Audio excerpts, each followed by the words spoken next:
Olá, pessoal, boas-vindas.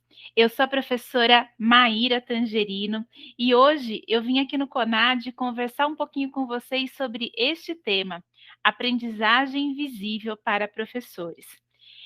Esse tema tem muito a ver com a minha vida, né? Eu comecei aí trabalhando como pedagoga, também sou professora de história, mas hoje eu atuo principalmente como formadora em uma partner do Google e também como coordenadora da pós-graduação de ensino híbrido de uma universidade. Eu sou educadora Google Trainer, né? Então ofereço aí formação em ferramentas pensando em tecnologia para a educação. Sou também especialista em EAD e tecnologias educacionais e designer instrucional aqui formada pelo Instituto Brasileiro de Design Instrucional, tá? Bom, eh, o que eu quero trazer, aqui para vocês hoje, o que a gente vai, conversar efetivamente, tá? Eu separei aqui a nossa conversa em 4 partes, tá? Então primeiro, a gente vai conversar um pouquinho aqui sobre aprendizagem visível. Eu trouxe também aqui uma prática para a gente fazer, mesmo que assíncrona, né, para a gente pensar aqui um pouquinho sobre essa questão da visibilidade da aprendizagem, de como que a aprendizagem ela é concreta em várias instâncias, tá? Depois eu vou falar um pouquinho de dicas e estratégias e depois a gente finaliza, né, para entender aí onde foi que nós chegamos com essa conversa aqui, que nós estamos tendo hoje, tá? Bom, primeiro de tudo, né, vamos começar aqui a conversar sobre a aprendizagem visível, tá? Por que aprendizagem visível? Eu acho que primeiro de tudo, é um conceito que ele vem tomando lugar e ele vem tomando forma já desde antes da pandemia. É claro que a pandemia acelerou um pouco, esse processo, exatamente porque, a gente começou a viver um período de distância, né, ou seja, essa educação aqui, online, né, esses momentos aqui mais mediados pela tecnologia, no sentido de que aluno e professor muitas vezes estão em espaços e tempos diferentes, ou às vezes eles estão, ao mesmo tempo conectados, mas em espaços, diferentes, começou a fazer parte da vida da educação. E aí foi necessário começar a pensar como e que estratégias que a gente pode usar para deixar aquela jornada de aprendizado visível, né? Falando bem diretamente, é bem naquele sentido assim, tá? Eu estou aqui, estou participando aqui desse momento, dessa conversa juntos, mas o que efetivamente eu vou aprender, né? E eu vou falar um pouquinho sobre essas estratégias, tá? Exatamente da gente pensar o que funciona melhor, né? O que funciona melhor é muito no sentido assim, de que estratégias pedagógicas, de que ferramentas, né, de que dinâmicas que eu posso utilizar no meu dia a dia para tornar uma jornada de aprendizagem efetiva para os alunos, tá? O como funciona melhor é exatamente a gente entender aí essas relações de como será que nós ensinamos e também como será que as pessoas aprendem, né?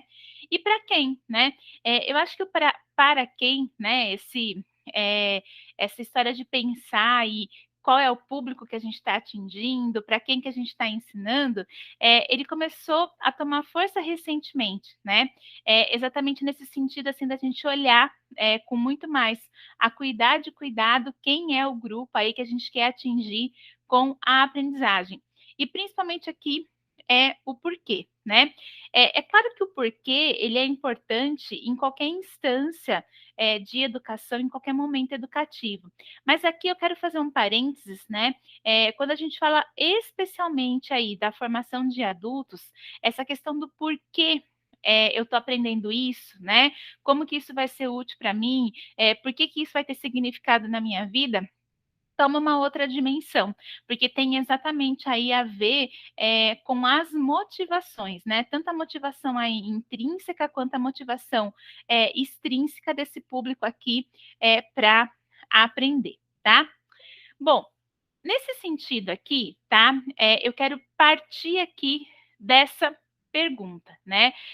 Eu sei que a gente está aqui assíncrono, né, eu estou aqui num tempo no espaço, você está aí me acompanhando em outro tempo, em outro espaço, mas eu queria que agora você parasse um pouquinho, e tentasse aí, desenvolver uma resposta para essa pergunta aqui.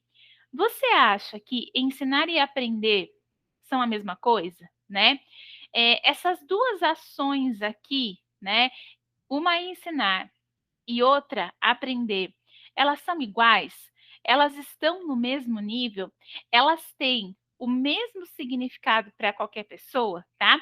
É claro que você não vai me dar uma resposta agora, né, eu estou te pedindo aí para você parar um pouquinho, e pensar sobre isso, mas eu quero muito aqui que a gente parta desse princípio, né, de que por muito tempo, essas 2 coisas elas foram tidas aí como sinônimos, e elas de fato não são, né, elas não são a mesma coisa, embora elas sejam aí, interdependentes, e eu quero propor agora uma situação aqui de aprendizagem, né, uma atividade que a gente vai fazer aí, de forma assíncrona, exatamente para a gente colocar a mão na massa, tá? E a partir dessa mão na massa, nós construirmos aqui alguns significados para a resposta aqui dessa pergunta, tá? Então, olha só, para essa nossa mão na massa aqui, né, para esse nosso momento aqui, o que, que eu vou te sugerir, tá? A gente vai fazer uma prática, né? Uma prática para a gente pensar e uma prática que tem a ver ali com aquela pergunta que eu acabei de fazer. E eu quero que você siga aqui algumas instruções que eu vou te dar, e a partir aqui dessas instruções a gente vai discutir os resultados, tá?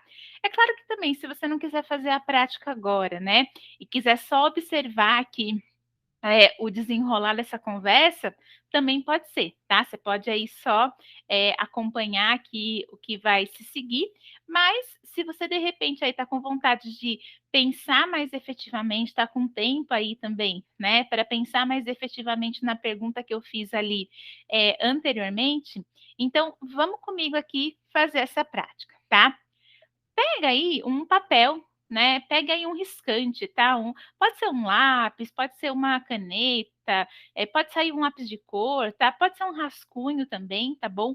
A ideia aqui é só que você tenha um suporte, onde você vai fazer, um desenho e alguma coisa para fazer esse desenho, né. Eu até costumo dizer, assim, que tem gente que é super habilidosa, então se você quer desenhar usando seu celular, quer desenhar aí, usando o seu tablet, fica também, à vontade, tá bom? Você que escolhe aí, tanto o suporte quanto o riscante que você vai, utilizar, tá? Mas entra aqui na dinâmica, né, faz junto comigo aqui essa prática, porque ela vai ajudar aqui, a gente entender um pouquinho a resposta para aquela pergunta que eu fiz e também entender um pouco, né, das estratégias e das conclusões que eu vou trazer depois aqui na nossa conversa sobre a aprendizagem visível para professores, tá? Então, ó, já dei um tempinho aqui, né, para você ir atrás aí do seu riscante, né, seu papel, seu rascunho, seu celular, seu tablet, ou até mesmo aí o seu computador, né? Sei que você já pegou aí uma caneta, uma canetinha, um lápis, né? O que você quiser pegar, tá? Para a gente fazer aqui a nossa prática. E o que, que eu vou fazer? Eu vou te dar uma série de instruções, tá? Para a gente chegar juntos aqui num desenho, tá bom? A nossa ideia aqui não é que você adivinhe o que eu vou desenhar, tá? Percebe que é o que eu vou te dar de instrução, não é o que eu vou te falar. Vamos perceber aqui que são 2 coisas diferentes, tá? A minha ideia aqui é que você desenhe exatamente o desenho que eu tenho aqui na minha tela, tá? Então eu estou vendo um desenho e você não, tá? Só eu aqui que tenho contato com ele. Eu vou começar a te dar instruções para você desenhar, para você realizar, para você desenvolver aí esse desenho, tá? E a partir aqui das minhas instruções, você precisa chegar exatamente no resultado que eu tenho aqui de desenho, tá? Então esse é o nosso combinado, não é? Você pode ser até que você adivinhe aí, né, no meio do processo você vai adivinhar, assim: "Ah, já sei aqui o que a gente está desenhando", mas lembra que não é essa, tá, a nossa intenção. A intenção é que você consiga exatamente reproduzir o que eu vou te propor aqui para desenhar, tá? Então, fica a postos aí, né, caneta na mão, papel na mão, suporte na mão, que eu vou te falar aqui as instruções, tá? Então, ó, primeiro de tudo, eu quero que você comece desenhando 2 retângulos, um em cima do outro, tá? Mas você precisa perceber que o retângulo de cima, ele é menor, tá? Então, você vai desenhar aí 2 retângulos, um em cima do outro, e o retângulo de cima, ele é menor, tá? Em cima do retângulo de cima, tá bom? Aquele retângulo que você fez em cima, tem outro pequeno retângulo do lado esquerdo, tá bom? E deste retângulo vão sair alguns traços aí mais arredondados, tá? Então, ó, se você está participando aí da dinâmica, você está me vendo aí assíncrono, depois você pode até pausar, voltar, né? Dá para você fazer aí esse movimento, tá? Mas lembrando aí, ó, que você começou fazendo 2 retângulos, um em cima do outro, tá? Você tem que prestar atenção que o de cima é menor e em cima do retângulo menor, né? Esse retângulo aí que ficou em cima, tem um outro pequeno retângulo do lado esquerdo. E deste retângulo vão sair traços aí mais arredondados, tá? Dentro de cada retângulo tem mais 4 retângulos. Então, olha só, você tem 2 retângulos, um que ficou embaixo, outro que ficou em cima, e dentro de cada um tem mais 4 retângulos, tá bom? Eles estão nas pontas dos retângulos maiores, tá? E um dos lados menores vai ficar para cima, tá? Em cada retângulo maior, você vai ter pequenos losangos com base grande e a parte de cima menor, tá? No retângulo inferior, tem outro retângulo que está no meio, tá? Ele é maior do que os 4 retângulos menores e ele fica ali entre eles, tá bom? Ao redor dos retângulos, há 2 discos que têm algumas formas ali arredondadas em cima e um semicírculo ao redor deles, tá? Então, essa é a instrução, tá bom? Eu quero que você faça, né? Quero que você siga aqui essas instruções para você chegar aí nesse desenho que eu fui te orientando para desenhar, tá bom? Nesse ponto, eu quero que você olhe para aquilo que você desenhou, né? Você consegue identificar o que é? O que que isso parece para você, né? O que você fez aí de desenho, tá? Eu vou passar aqui para o próximo slide, e no próximo slide eu tenho exatamente o desenho que eu propus que você desenhasse. Quando você olhar aqui para o desenho, tá? Eu quero que você faça uma comparação. Eu quero que você tente me contar se você chegou, né? Se você chegou aqui no resultado.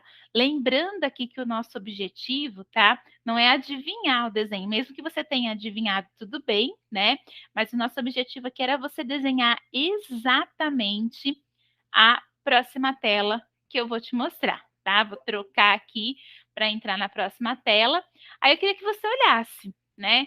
Como que foi aí a sensação? Você chegou no mesmo desenho? As instruções, né, que eu te ofereci, as instruções aí que eu te dei, possibilitaram que você chegasse em algo perto disso, mais ou menos, tá? Queria que você pensasse aí. Agora está na hora de você comparar o que você fez, tá? Com o resultado aqui que eu tô te mostrando e você me contar se foi possível aí, se você chegou pelo menos perto desse resultado, tá bom? Se você não fez aqui também só acompanhou, tá? Dá para você pensar. As instruções que eu trouxe, elas têm muito a ver aqui com esse desenho. As instruções que eu trouxe, elas são compatíveis, elas ajudaram a chegar aqui nesse resultado, tá? Vou passar aqui, né, essa próxima tela, porque eu quero trazer aqui, né, para além da dinâmica, para além aqui da vivência, eu quero trazer aqui algumas reflexões. Essa é uma situação de aprendizagem que eu costumo fazer em vários cursos de formações.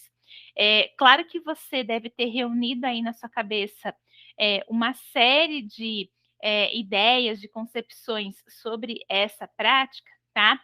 Mas eu trouxe aqui um apanhado do que geralmente os professores me falam quando eles fazem essa prática, e aí eu quero que você vá pensando aí também, né, se esse apanhado aqui que eu estou trazendo tem a ver com as conclusões que você chegou, né? Mas geralmente, né, a gente faz uma comparação entre essa ação de dizer o que vai ser desenhado, tá? Com as ações de aprender e de ensinar. E quando a gente faz essa comparação, a gente vai percebendo que tanto aprender quanto ensinar são duas ações que são totalmente subjetivas, né? E subjetivas exatamente aqui porque elas estão numa dimensão de que tem um desenho na cabeça de quem ensina. Então, eu estava aqui olhando para o desenho, eu tinha contato com o desenho, eu sabia, né? Qual que era o conteúdo, qual que era a ideia que eu queria trazer aqui para vocês. Mas, conforme eu vou dando essas coordenadas, né? Conforme eu vou falando aqui sobre as coordenadas, e é claro, né? Elas estão ali propositalmente mais confusas, exatamente para a gente problematizar algumas coisas, vai se formando também um desenho na cabeça de quem aprende, né? Então a gente está falando aqui de duas ações. Eu estou aqui, né, com um conteúdo na minha cabeça, né, com algo que eu quero transmitir aí para vocês. À medida que eu vou falando, que eu vou transmitindo, vocês vão formando ideias, formando reflexões sobre essa situação aí que eu estou tentando te contar. E aí a gente tem dois desenhos diferentes, né, acontecendo aí simultâneos, né, dentro dessa situação aqui que a gente está dizendo de ensino e de aprendizagem, tá? É, é bem interessante aqui, né, quando a gente para pensar o que essa prática, né, ela tem a ver com aprender e ensinar. Os professores também falam muito sobre isso, né, que o aprender e ensinar, eles são ações cognitivas muito diferentes, né?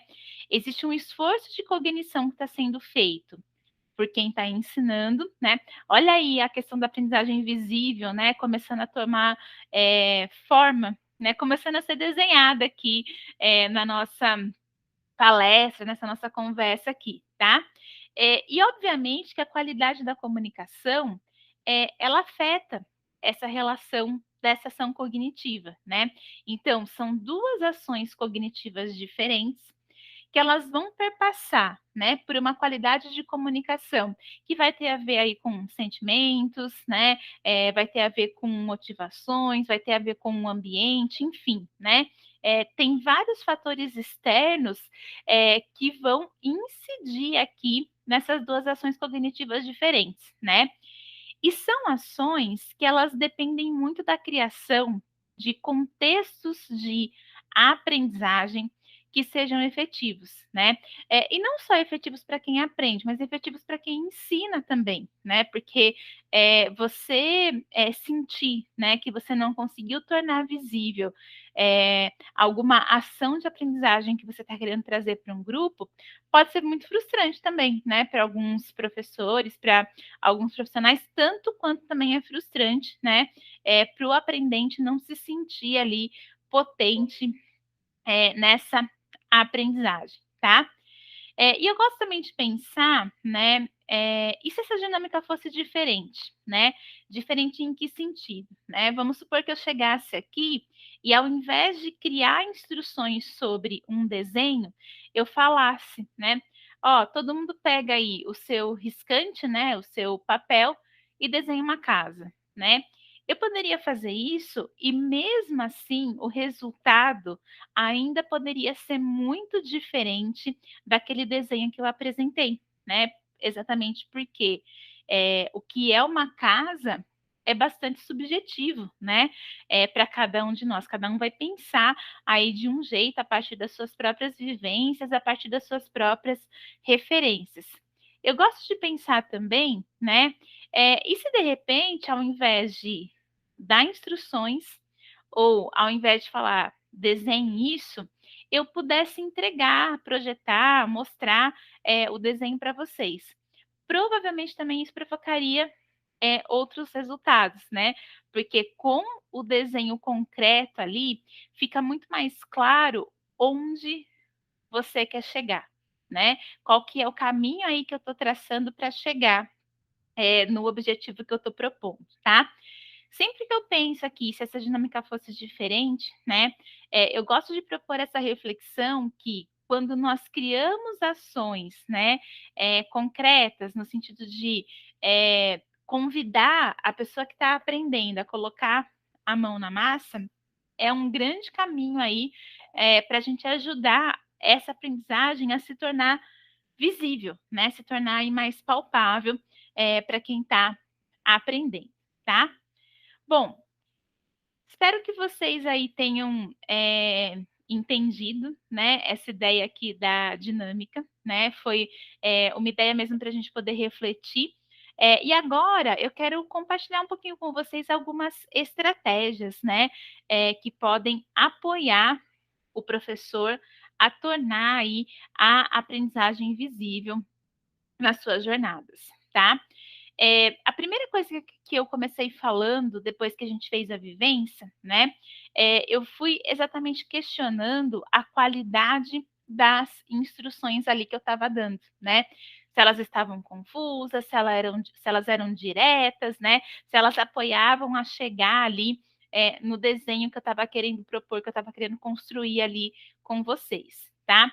Nesse sentido, né, a primeira grande dica aqui é pensar sobre o seu próprio modo de ensinar, tá? E esse pensar sobre o próprio modo de ensinar é tentar entender aí quais estratégias te deixam mais confortável e se essas estratégias elas são um convite para que seu grupo ele pense sobre aquilo que ele está aprendendo, né? No sentido de que quando o grupo vai colocando a mão, né, vai refletindo ali sobre o que você está oferecendo, você está traçando um caminho para ajudar ali essa aprendizagem a ser mais visível, tá? Uma dica que eu sempre dou, né, os alunos me perguntam, né, no curso de metodologias ativas, no curso de ensino híbrido, mas professora, qual que é um bom caminho aí para pensar sobre o seu modo de ensinar, né? Né, aí eu estou falando da minha perspectiva aqui subjetiva, né, da minha perspectiva aqui pessoal. Eu sempre gosto de construir um momento com um grupo que eu estou me propondo a trazer alguma coisa, em que a gente possa fazer algum nível de interação, tá? Então, mesmo aqui numa situação de palestra, eu gosto aqui de trazer, né, essas intervenções, essas trocas mesmo assíncronas, no sentido de trazer um convite mesmo para que se possa refletir sobre aquilo ali que está sendo ensinado, né? Sobre aquele aspecto que a gente está colocando ali o olhar, tá? A segunda dica aqui é sempre tentar avaliar o impacto, o seu impacto na aprendizagem dos alunos e das alunas, tá? Essa questão de você avaliar o impacto é muito naquele sentido de você colher pequenos momentos ali na aula em que você possa trocar, que os alunos possam te contar um pouquinho sobre o que eles estão aprendendo, né? É nesse momento que você vai percebendo onde estão as falas que são discrepantes, né?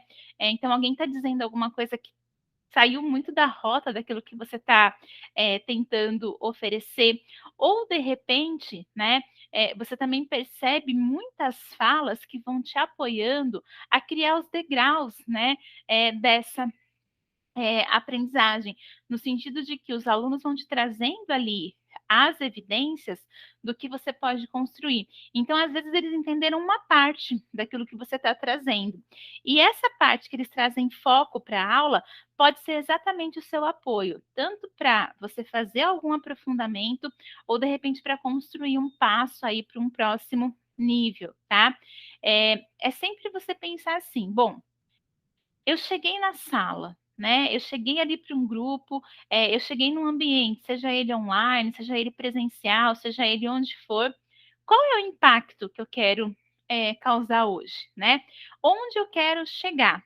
E aí você precisa ter estratégias para poder colher respostas se você realmente conseguiu chegar, né? Nesse nível de impacto, se você realmente conseguiu aí trazer essa eh, essa intervenção, né, pedagógica ali, junto com os seus alunos, tá?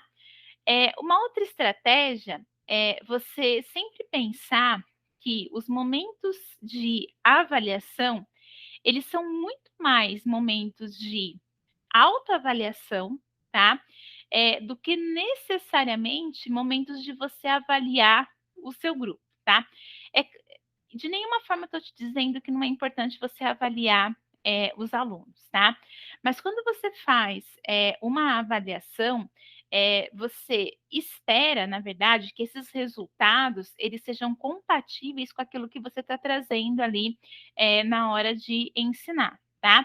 Nesse sentido, tá? Quando você pensa aqui, né, que você de repente olhou, né, para aquilo que o grupo trouxe na avaliação e você não está chegando naqueles resultados, como que você pode transferir, né, transformar, na verdade, né, as rotas para que você produza o impacto que você tinha pensado lá no princípio, tá?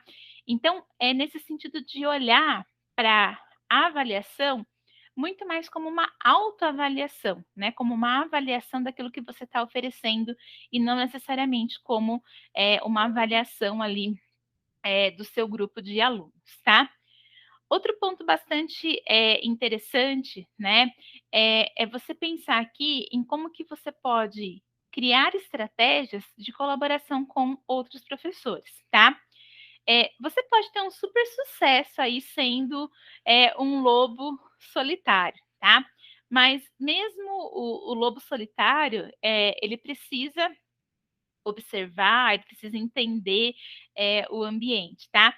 Explicando melhor aí a minha metáfora, é muito importante que você se use dessa estratégia da troca com outros professores, exatamente para entender se os alunos agem diferente, né, quando estão ali na aula de outros professores, para você também entender e pensar estratégias que sejam efetivas ali para o grupo que você está junto, né, para o grupo que você está ali guiando numa jornada de aprendizagem, porque quanto mais você estabelece essa relação de colaboração, mais vocês vão criando um ambiente que ele tem essa coerência na hora de oferecer essas estratégias de aprendizagem, tá? Então, isso é bastante importante aí, tá? Para no dia a dia você pensar nesses momentos de troca e de contribuição, tanto seu com os colegas, tanto dos colegas com você, tá? Outra dica aqui de estratégias é você buscar estratégias para que o grupo de aprendentes eles se sintam desafiados em relação a eles mesmos e não em comparação, tá? Então, por exemplo, eu estou aqui hoje no CONAD porque eu vim ouvir um pouco dessa palestra, porque eu quero entender melhor como eu posso deixar a minha aprendizagem visível para os meus alunos. E esse é um desafio que eu estou estabelecendo para mim e não em comparação com outros professores. Isso também é muito importante para os alunos, né? É muito naquele sentido assim, se ele ficar se comparando com outros aprendentes, com outros alunos, é muito provável que ele não vai chegar num lugar que é satisfatório para ele, porque ele precisa entender que ele foi construindo, né? É claro, com o apoio do professor, com o apoio de quem está envolvido ali no processo de aprendizagem, ele foi construindo as bases para que ele vá conseguindo se deslocar no sentido da aprendizagem, melhor com ele mesmo, tá? Então isso também é importante aqui, você pensar, nesses desafios que são coerentes para os alunos, para que eles se, superem, tá? Inclusive, né, como complementação dessa última estratégia que eu trouxe, essa ação aqui de estruturar feedbacks, né? O feedback, ele é importante, porque ele vai dizendo assim, para o aluno: "Olha, você chegou até aqui e você pode avançar até lá. Eu espero que você, avance até lá". E vai dando clareza para ele, né. Para avançar, é muito provável que você precise dessa estratégia, dessa outra estratégia, né. Então você estrutura um feedback de qualidade, né, no sentido de que você vai fortalecendo e apoiando essa ideia dele se desafiar e superar o desafio em relação a ele mesmo, tá. E por fim aqui, né, eu quero, trazer aqui para vocês, tá, por último aqui na nossa, apresentação, tá, eu vou deixar aqui por último tanto os meus contatos e pedir aí para você também me enviar um feedback, tá. Você me dizer assim: "Olha, professora, a gente esteve junto lá, na palestra do CONAD, né, e nessa palestra eu senti que eu cheguei em tal lugar, tá?". Então vou deixar aí os meus contatos, na tela para você, e se você se sentir à vontade, me avisa, tá? Me conta aí, onde você conseguiu chegar aqui com essa conversa, onde que a gente chegou aqui, juntos com essa conversa, que vai ser um grande prazer aí, receber também, o seu feedback e a gente poder trocar aí figurinhas sobre esse tema, tá? É claro que aqui eu trouxe as dicas, né, de uma forma mais reduzida, tá? Mas sem perder essa intenção de poder trazer aqui, uma prática para vocês, falar, aqui dessa prática e refletir aqui sobre esse ponto de como que a aprendizagem ela pode aqui se tornar, visível, tá. Foi um prazer estar aqui para vocês e espero aí que a gente se encontre em outros eventos.